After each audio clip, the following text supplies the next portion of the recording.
My family, the revered Caldwells, valued two things: their name and their money. I was just a quiet, bookish son, obsessed with dusty old documents, while my older brother Mark was a golden heir destined to inherit their grand, crumbling empire. They called me unambitious, a dreamer, and laughed when they banished me to forgotten, dilapidated ancestral home, expecting me to fail. What they didn't know was that buried deep within that forgotten history was a secret that would unravel their entire legacy and build my own fortune brick by meticulous brick. My name is Arthur, and from a young age, I was the anomaly in the Caldwell family. While my father, Richard Caldwell, and my older brother, Mark, obsessed over quarterly reports, stock portfolios, and real estate acquisitions, I found my solace in libraries, archives, and the musty scent of old books. I was a history buff, a researcher, someone who loved digging deep into forgotten pasts. They saw it as a quaint hobby, a sign of my impractical nature. Mark, on the other hand, was everything they wanted. He was boisterous, charming, and possessed a ruthless business acumen that my father admired. He was groomed from birth to take over Caldwell Industries, our family's diversified holding company, built over generations. I was always in his shadow, subtly dismissed at family dinners, my academic achievements met with polite nods rather than genuine pride. Our family's wealth was considerable, but it was tied up in various assets, often complex and historical. My parents, focused on Mark's bright future, rarely thought about my own. I wasn't cut off entirely, but my pursuits were rarely supported. My request for tuition for a specialized historical research program was met with a scoff. Invest in something practical, Arthur. History won't pay the bills. My only true ally was my grandmother, Clara. She understood my quiet passion. When she passed away 2 years ago, she left me Blackwood Manor.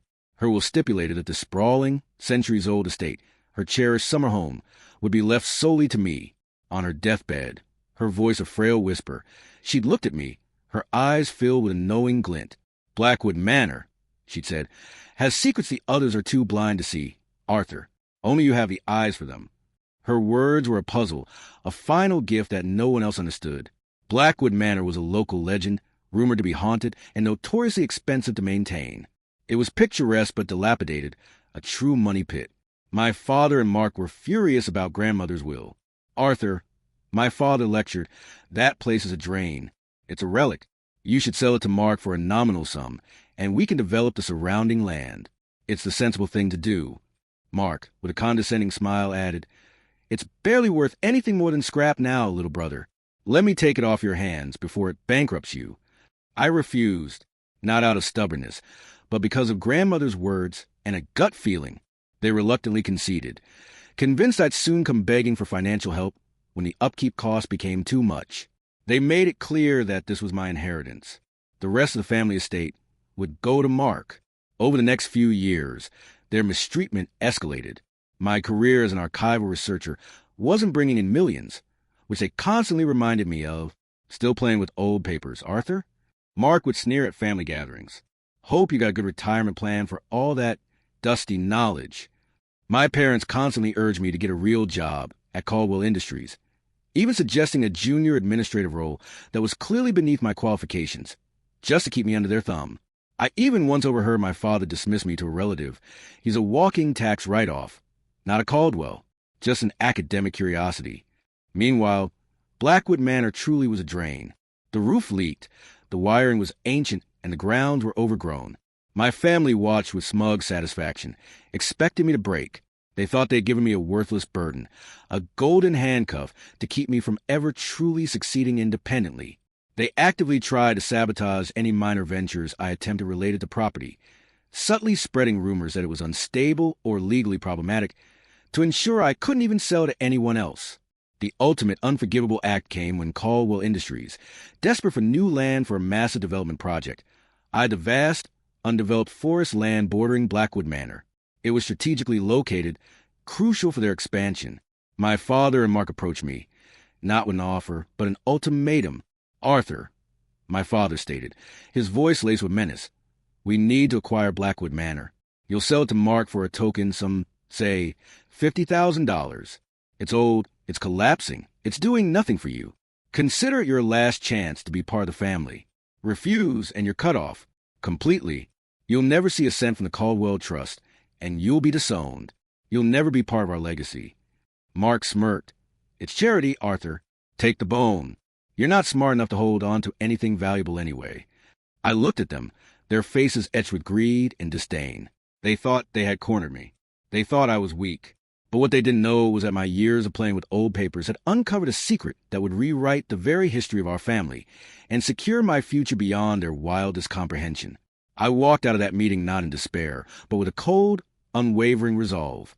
Their betrayal ignited a fire I never knew I possessed. They saw my love for history as a weakness. I would turn it into their undoing. They thought they had given me a worthless burden. I knew it was a treasure map. My transformation was silent. I stopped trying to please them, stopped defending my choices.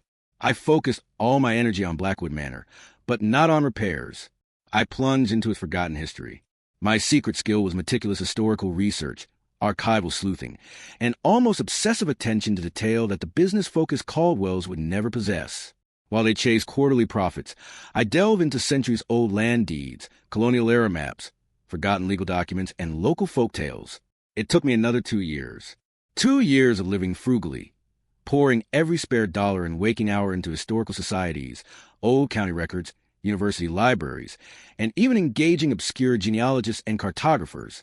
I traced 18th century shipping routes, cross-referenced family journals, even bribed a county clerk to access restricted archives buried in mold and dust. My meticulous planning involved: first, I discovered an incredibly obscure, pre-Revolutionary War land grant tied to Blackwood Manor.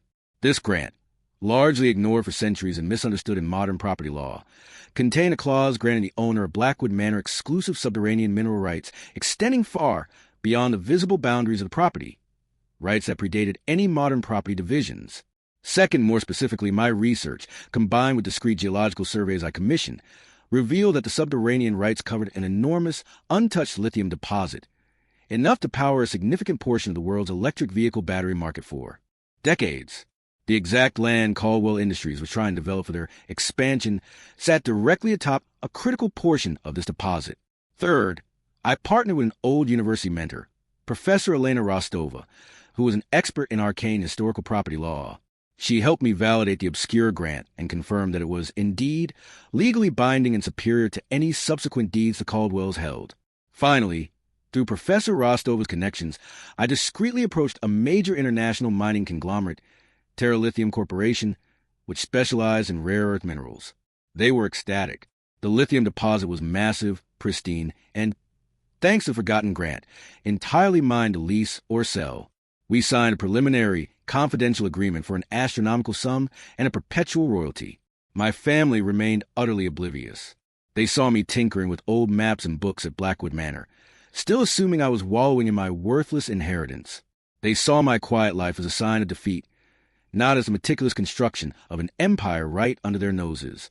They kept expecting me to crawl back, begging for their scraps. The day of their final ultimatum arrived, a formal meeting at the Caldwell Industries headquarters, where they expected me to sign over Blackwood Manor for a pittance.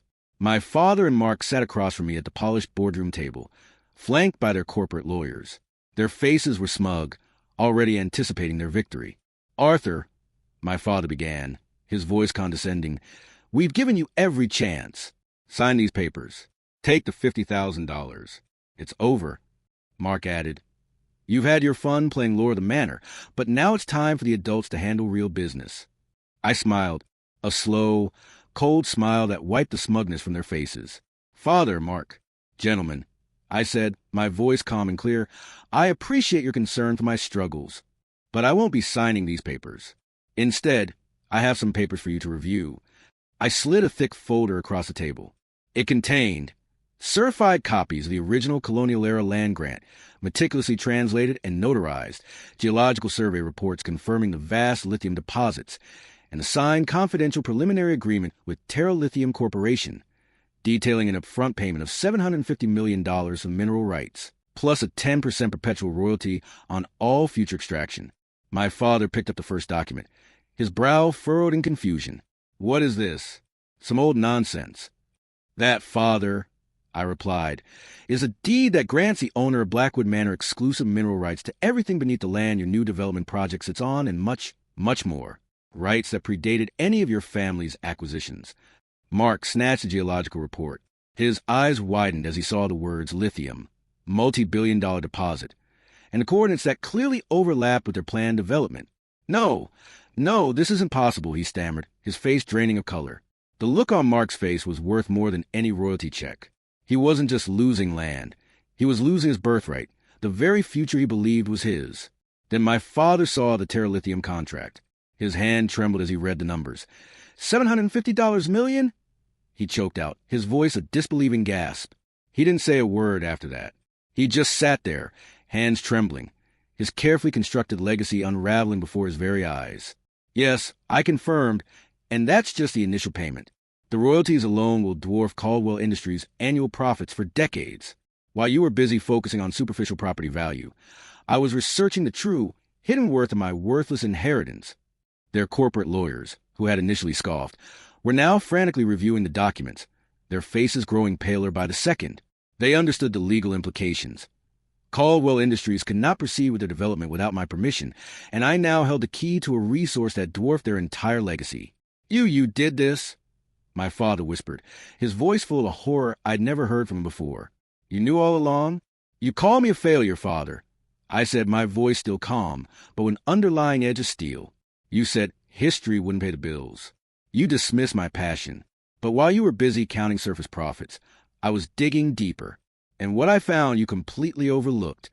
The room fell silent, save for the frantic whispers of their lawyers. Mark looked utterly defeated, his arrogance replaced by pure, bitter resentment. The cold satisfaction that coursed through me was absolute. They had tried to banish me to a money pit. I had turned it into a gold mine, and now they were left staring at the empty hole. The fallout from that meeting was swift and devastating for the Caldwells. My lawyers immediately filed injunctions against any development on the land, citing my superior mineral rights. Caldwell Industries stock plummeted further as news of the legal quagmire and the missed multi-billion-dollar opportunity leaked to the press. My father and Mark were disgraced. Their carefully cultivated image as shrewd businessmen collapsed.